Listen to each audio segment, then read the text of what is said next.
Bonjour à toutes et tous, bienvenue sur la chaîne Investissement Intelligent. Aujourd'hui, une petite présentation relative à un ETF spécifique, à savoir l'ETF FTSE Vietnam.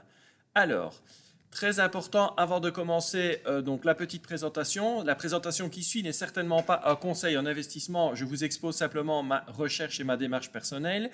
Également à noter, très important, lorsque vous écoutez ou vous regardez des vidéos avec des présentations sur des investissements, des solutions financières, etc., il faut tenir compte du fait que les performances passées ne présument jamais des performances à venir.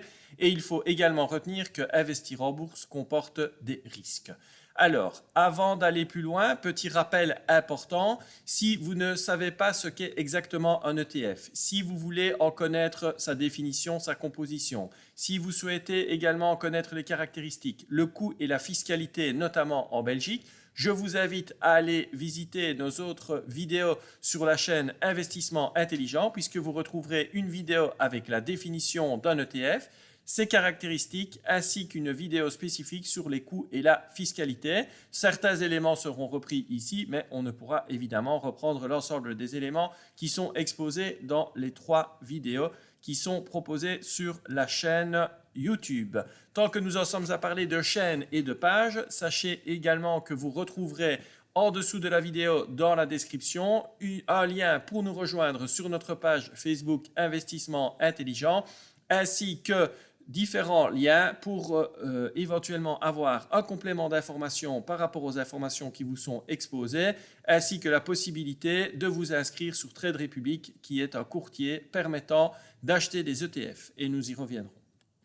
Alors, lorsqu'on envisage un peu les ETF qui sont disponibles pour l'instant sur le marché, ils sont nombreux, mais ceux qui sont les plus plébiscités par les investisseurs, mais également par les personnes qui présentent des vidéos ou des informations sur les ETF, ce sont les ETF qui sont généralement super performants. Pour l'instant, avec la situation aux États-Unis, on parle généralement du S&P 500 qui présente un gain de 110% sur 5 ans, le Nasdaq 100 qui présente un gain de 174% sur 5 ans. Et donc, on a généralement le mainstream, à savoir la tendance générale qui est de présenter les ETF qui super performent, c'est compliqué à dire, pour l'instant sur les marchés boursiers. Et donc, on vous présente la plupart du temps les ETF américains. Alors, il faut savoir que ces ETF sont effectivement des ETF qui sont performants, qui restent performants encore en ce début d'année 2024.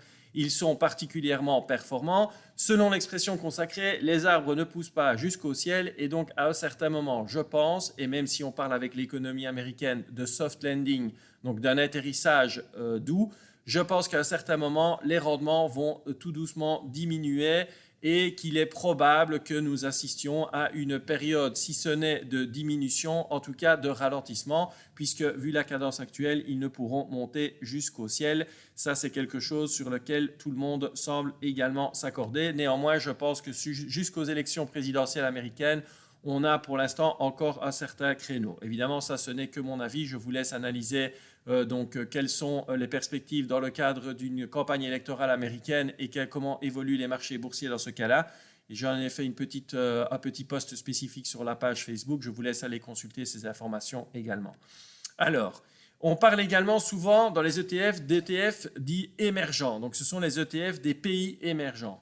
Et là, lorsqu'on va voir dans les ETF émergents, il faut savoir qu'il existe des ETF spécifiques génériques sur les émergents. Et lorsqu'on analyse plus loin quelles sont les performances des éléments qui les composent, on constate qu'en réalité, il y a de très bons et de très mauvais élèves.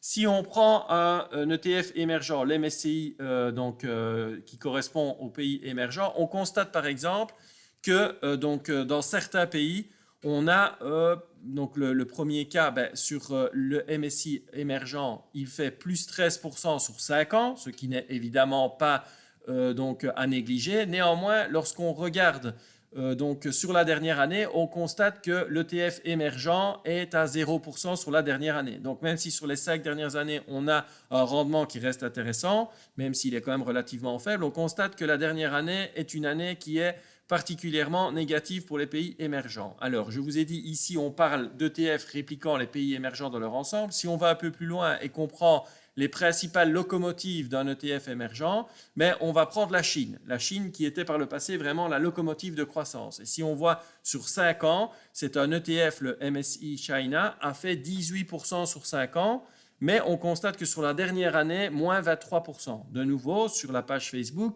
il y a un post qui est consacré à donc l'économie chinoise et j'expose régulièrement des informations quant à cette situation particulière.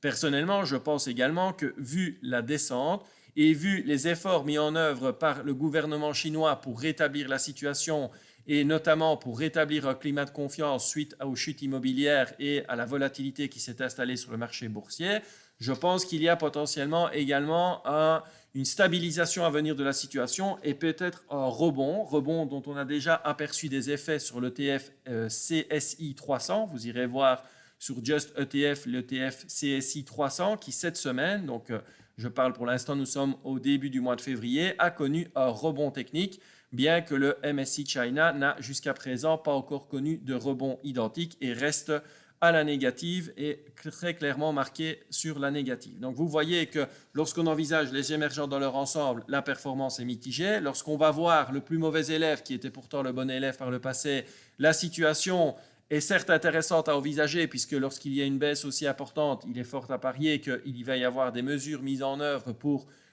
stabiliser la baisse et, espérons-le, à moyen terme et à long terme, donc passer sur une phase ascendante. Mais vous voyez que les ETF émergents sont quand même pénalisés par la sous-performance du pays qui était auparavant la locomotive. Alors, à l'inverse, dans un ETF émergent, on a d'autres pays qui sont des bons élèves et donc qui permettent un peu de contrecarrer la sous-performance chinoise. Un des bons élèves, c'est l'Inde. Et donc là aussi, je vous ai exposé sur notre page Facebook toujours la performance de l'ETF Inde et les perspectives à venir.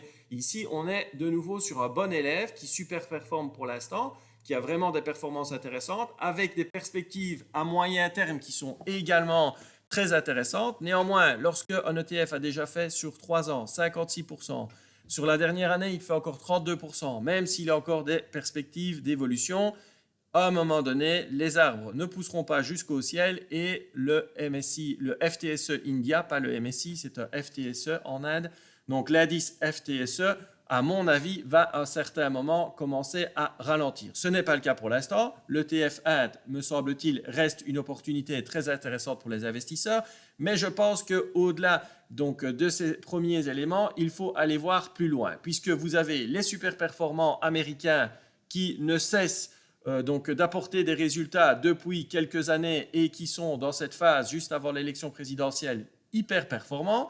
Vous avez dans les émergents une neutralité qui est le résultat d'une part d'élèves qui sont passés de la première place de la classe à la dernière, la Chine, et des autres élèves comme par exemple l'Inde qui sont passés d'une position moyenne au sein de la représentativité et de la performance de l'ETF à la partie avant, c'est vraiment devenu le moteur des ETF émergents. Alors, je vous ai dit, vous pouvez prendre un ETF Inde, vous pouvez prendre un ETF Chine ou vous pouvez prendre un ETF émergent qui va rassembler notamment ces deux pays-là, mais également d'autres comme Taïwan.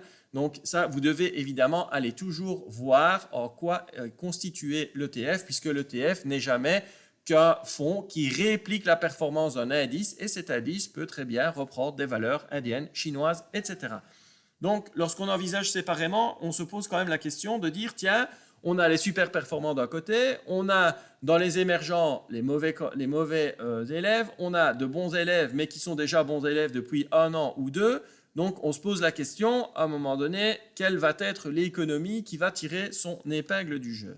Dans ce cadre-là, et lorsqu'on recherche un peu ce qui pourrait présenter un certain potentiel, je pense qu'il est intéressant de s'intéresser au Vietnam. Donc, le Vietnam a une frontière avec la Chine. Le Vietnam est le pays voisin de la Chine et est un des pays où la croissance économique laisse à penser que la performance va très rapidement être présente sur ce marché. Alors, ce n'est pas un conseil en investissement, c'est un constat. Le constat qui ressort d'une analyse et d'une recherche un peu sur les zones géographiques représentées par des ETF. Certains chercheront des domaines qui sont relatifs à des ETF. Moi, pour ma part, et dans cette recherche, j'ai cherché des zones géographiques qui pourraient donner des résultats en matière de performance sur des ETF. Donc, on parle d'ETF Chine, d'ETF Inde, et maintenant, on parle du Vietnam.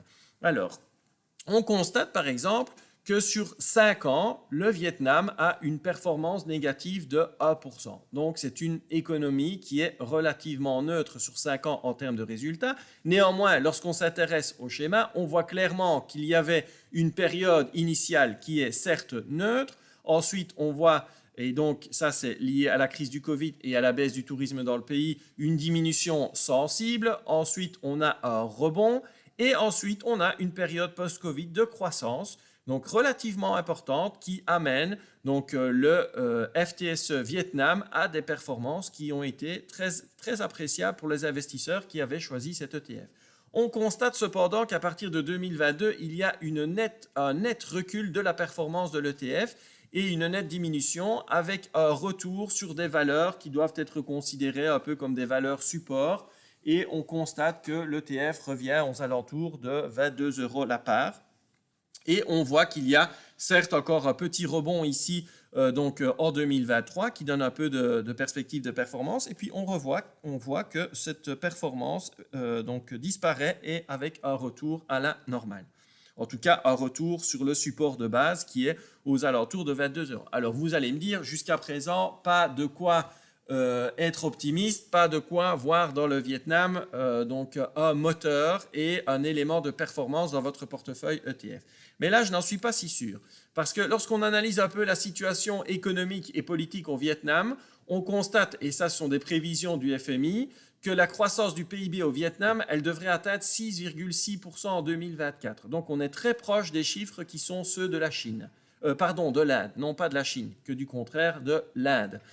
On constate également que progressivement, il y a une modification de l'économie du pays. On passe de l'agriculture vers des fabrications, les services, l'investissement privé, le secteur touristique. Et on constate également qu'il y a une augmentation des salaires et une urbanisation. Et il y a les exportations présentent une part de plus en plus importante du PIB. Et les exportations ne sont pas dans n'importe quel domaine. Ils sont au niveau de la production industrielle, du textile, de l'électronique. Et lorsqu'on parle d'électronique, on parle de semi-conducteurs, de puces, etc. Et la production de crustacés. Donc ça qui est un domaine un peu plus, on va dire value, puisque c'est basé sur de la consommation pure et simple. Alors, un autre élément important à envisager lorsqu'on analyse le Vietnam, c'est le taux de chômage qui est de 2%. Donc là, je pense qu'à ce niveau-là, il n'y a pas de problème non plus. Alors, il faut savoir, et je vous ai montré sur le graphique, qu'à un certain moment en 2022-2023, il y a eu une augmentation, ou en tout cas une reprise, et malheureusement, par la suite, très rapidement, je vais revenir en arrière, on voit ici qu'il y a eu en réalité une rechute avant une reprise progressive de l'activité. Alors, cette difficulté rencontrée en 2022-2023, elle est due à la dégradation du climat international, la situation géopolitique en Ukraine, les tensions de la Chine avec Taïwan expliquent notamment le risque d'instabilité dans la zone, une sévère correction dans le secteur immobilier, tout comme en Chine, le secteur immobilier a malheureusement plombé les résultats économiques du pays. Et également au Vietnam, une crise de confiance et une tension sur la liquidité du secteur bancaire. Donc les organismes bancaires au Vietnam présentent encore des facteurs de risque relativement importants. Ce qui fait que la croissance économique au début de l'année 2023 n'a pas pu réellement se développer et qu'elle a malheureusement d'abord accusé un certain recul avant de reprendre un peu d'activité. Alors, ce qui génère actuellement cette reprise d'activité et ce retour dans le vert, ce n'est pas un élément anodin, c'est l'entrée d'investissements directs étrangers. Là encore, je vous invite à aller dans Google et taper par exemple les moteurs de recherche Biden Vietnam. Vous allez voir qu'en septembre 2023, Joe Biden s'est rendu au Vietnam et a signé non seulement des accords stratégiques, notamment pour avoir une position juste à côté de la Chine, mais également, et ça va de pair, des accords économiques très importants avec des exportations et avec des facilités d'exportation vers les États-Unis. Donc, vous irez voir sur Google, vous verrez que les éléments stratégiques qui ont été recherchés par les États-Unis se sont accompagnés d'éléments commerciaux et également une volonté de se défaire progressivement de la dépendance à la Chine, comme pour par exemple la fabrication de composants semi-conducteurs ou électroniques. Donc le Vietnam constitue aux yeux des États-Unis une alternative à la toute-puissante Chine qui, au niveau géopolitique, a des prétentions, notamment envers Taïwan, qui risquent d'entraîner une certaine instabilité au niveau de cette zone, qui est une zone économique très importante. Et donc, les États-Unis souhaitent renforcer leur position sur place, notamment en établissant des accords économiques avec le Vietnam. Il s'agit non seulement de permettre le développement du Vietnam et de tirer profit de cette croissance potentielle qui existe là-bas, mais également de se positionner face à la Chine avec des alternatives par rapport au marché économique chinois. Alors, les États-Unis ne sont pas les seuls. L'Europe a également établi des accords avec le Vietnam, accords portant notamment sur les exportations vietnamiennes vers l'Union européenne. Et là encore, c'est très important puisque, comme je vous l'ai dit, la croissance économique vietnamienne connaît un regain grâce à ses exportations et grâce à l'augmentation du PIB. La facilité accordée par les accords qui ont été établis tant par les États-Unis que par l'Europe constitue vraiment un message clair indiquant que le secteur performant vietnamien lié aux exportations va, à mon avis, performer et va également engendrer une performance en interne puisque si les résultats économiques sont bons, les salaires vont augmenter, la possibilité pour la population de consommer et donc vous allez avoir de cette manière un certain cercle vertueux qui va entraîner l'économie vietnamienne. C'est toujours selon ma propre analyse et selon mes propres critères qui vont, selon moi, accorder une certaine croissance à l'économie vietnamienne.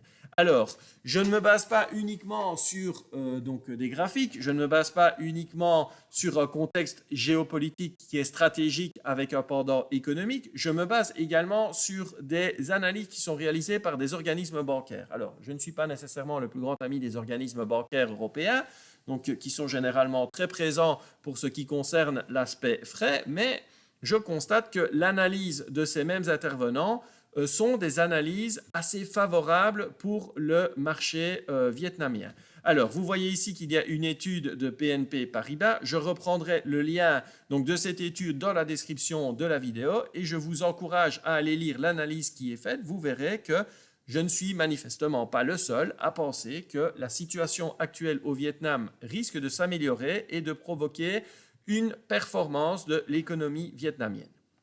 Alors, vous me direz évidemment comment profiter, nous, investisseurs européens, de l'éventuelle performance à venir vietnamienne. Alors, ça peut se faire notamment par l'intermédiaire d'un ETF. Vous savez qu'il est possible, au niveau des zones géographiques, de choisir un ETF répliquant un indice lié à une zone géographique. Ici, en l'occurrence, je n'en ai pas trouvé 3 ou 4, j'en ai trouvé un seul. C'est le Xtracker FTSE Vietnam Swap UCITS ETF AC. Quel nom me direz-vous? De quoi s'agit-il? D'une part, l'émetteur, c'est Xtracker. Le FTSE, c'est l'indice vietnamien qui est répliqué. Le swap indique qu'il n'y a pas une détention physique des titres, mais que les éléments sous-jacents qui sont repris dans l'index font l'objet d'une réplication synthétique, ce qui signifie en réalité que, vous le voyez ici, qu'en réalité, quand vous achetez une partie de l'ETF, vous ne devenez pas directement titulaire des titres sous-jacents à l'ETF, mais vous devenez titulaire d'un contrat de swap, donc d'un contrat avec une tierce partie, et que cette tierce partie, c'est Barclays, BNP Paribas, la Deutsche Bank, Goldman Sachs. Donc vous voyez ici Morgan Securities, donc ce sont quand même des partenaires très importants et qui vont garantir ce swap au niveau de l'indice et de l'ETF qui réplique cet indice. Donc, l'UCITS, cela signifie que les critères d'inclusion dans l'ETF des sociétés qui sont reprises dans l'indice FTSE se font de manière conforme à la directive européenne visant à la protection des consommateurs. Vous irez pour cela voir la vidéo spécifique sur les ETF qui est disponible sur la chaîne pour comprendre un peu ce que cela signifie.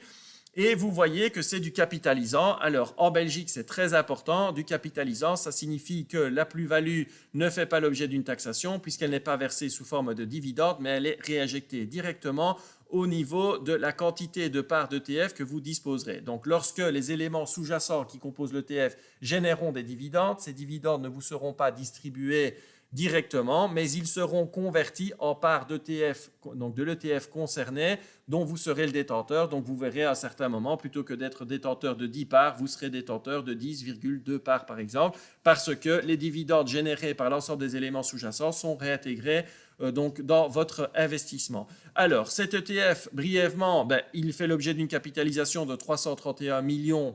Donc, c'est quand même un ETF qui est bien capitalisé. Donc, il y a une liquidité qui est quand même appréciable. Au niveau des frais, ces frais sont quand même de 0,85. Habituellement, sur un ETF, on va de 0,2, 0,4, 0,6 et 0,8 pour les plus chers. Ici, cela s'explique par le fait que l'accès à la bourse vietnamienne se fait par l'intermédiaire de contreparties, lesquelles doivent également être rémunérées puisqu'on est sur du swap et pas sur une réplication physique. Par conséquent, on a des frais qui sont légèrement supérieurs à la moyenne habituelle pour un ETF.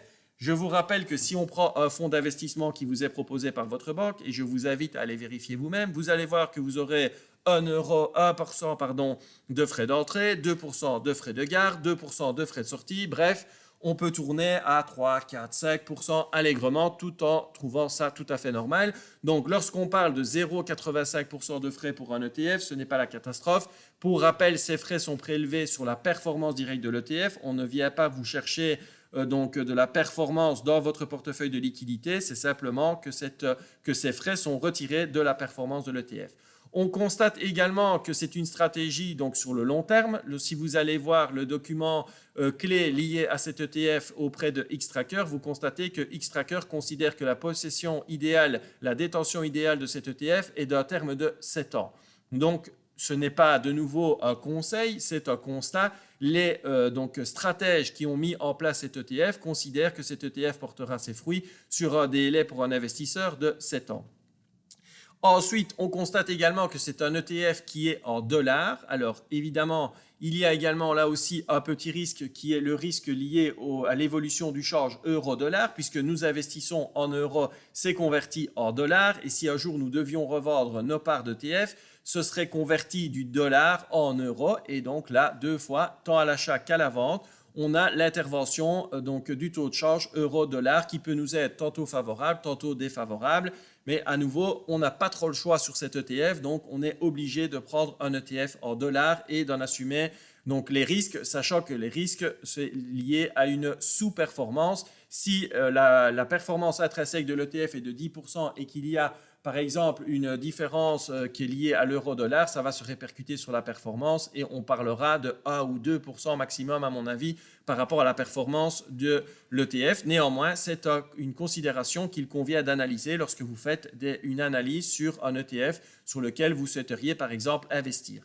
Alors, très important, la volatilité sur un an était de 21%, donc ça a été au cours de l'année précédente une volatilité assez importante et je vous ai expliqué pourquoi 2022-2023 on a eu une crise bancaire, crise immobilière et par la suite, heureusement, il y a eu un regain de l'économie. Donc on a une volatilité qui était quand même assez importante.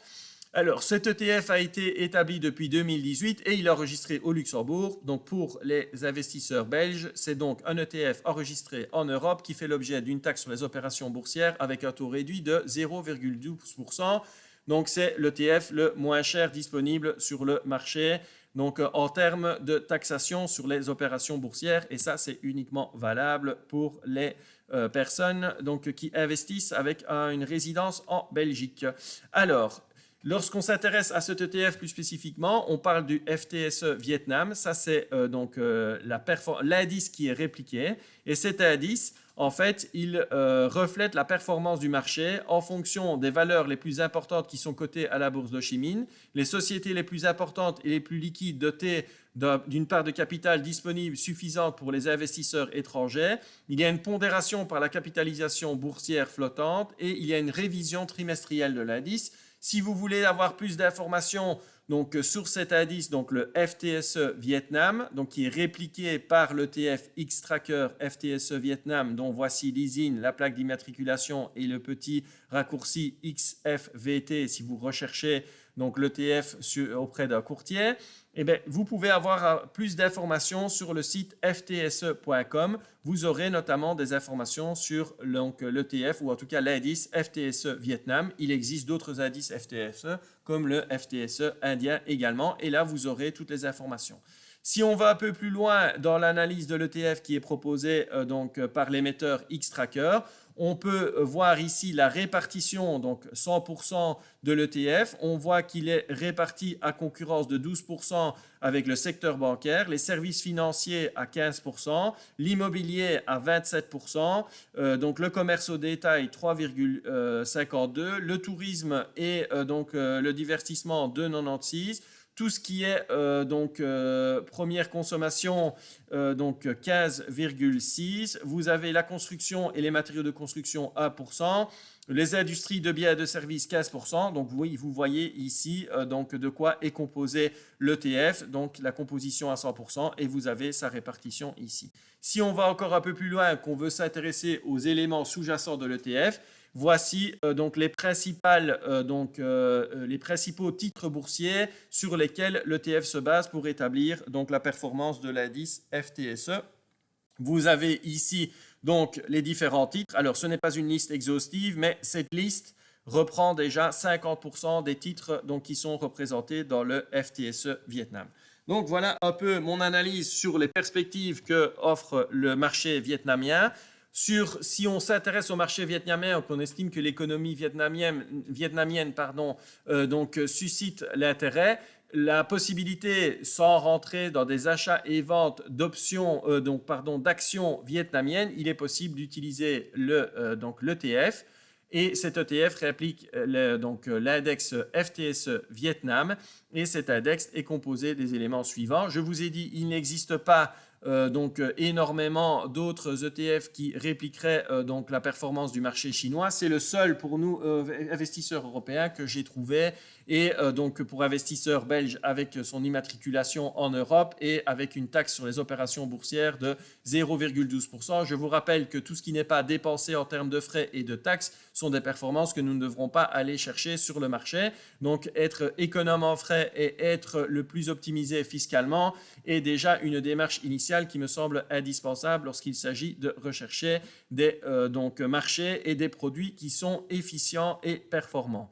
Alors, très important également, si vous êtes intéressé par cet ETF de chez Xtracker, vous avez accès aux documents d'information clés. Donc, ça reprend en réalité toute la stratégie mise en place par l'intermédiaire de l'ETF. On va vous expliquer que l'ETF de Xtracker réplique le FTSE Vietnam. On va vous expliquer qu'il y a une réplication synthétique et on vous indique quels sont les partenaires qui garantissent cette réplication synthétique. On vous explique que la composition de l'ETF et le fonctionnement de l'ETF par l'émetteur respectent la directive européenne visant à protéger les consommateurs et on vous confirme bien qu'il s'agit d'un ETF qui est capitalisant, à savoir que les dividendes ne sont pas distribués mais ils sont réinvestis directement dans vos titres que vous possédez au niveau de l'ETF. Si vous allez voir au niveau des documents d'information clés, vous constatez, comme je vous l'ai dit, en réalité que ici, la détention est de 7 ans et vous voyez qu'il y a un indicateur de risque, donc une évaluation de risque qui est effectuée, c'est quand même un indice de 5 sur 7. Donc les émetteurs Xtracker considèrent que cet ETF est quand même un ETF à risque puisque, vous l'avez vu, la volatilité au cours de l'année précédente était de plus de 20%, puisque le marché a connu une forte baisse au cours de ces dernières années, et puisque s'il relève les nouveaux défis, il devra s'attendre à prendre des mesures pour pouvoir pérenniser cette croissance et pouvoir permettre aux investisseurs qui ont investi par l'intermédiaire, notamment d'un ETF, de bénéficier d'une performance. Donc, il est considéré comme étant à risque avec 5 sur une échelle de 7. Voilà un petit peu donc la présentation de l'ETF vietnamien, ses possibilités, la présentation donc surtout de l'économie vietnamienne. J'espère que cette vidéo vous aura plu.